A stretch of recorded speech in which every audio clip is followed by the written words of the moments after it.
حضور نے فرمایا جو عورت نماز پابندی سے پڑھے اور اس کا خاوند اس سے راضی ہو، فرمایا وہ جنت کے جس دروازے سے چاہے گی اسی سے داخل کر کے اللہ اسے جنت عطا فرمائے۔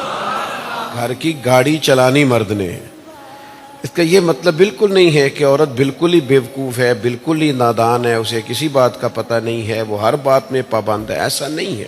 اللہ تبارک و تعالیٰ نے اسے بھی صلاحیتوں سے نوازا، لیکن سربراہی اللہ تعالیٰ نے مرد کو دی، اور یہ قرآن مجید نے بیان فرمایا۔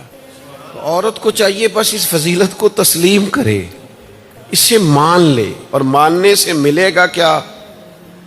حضور نے فرمایا جو عورت نماز پابندی سے پڑھے، اپنے پردے کی حفاظت کرے، روزہ رکھے، زکوٰۃ دے، اسلامی تعلیمات پہ عمل کرے، اور اس کا خاوند اس سے راضی ہو، فرمایا وہ جنت کے جس دروازے سے چاہے گی اسی سے داخل کر کے اللہ اسے جنت عطا فرمائے۔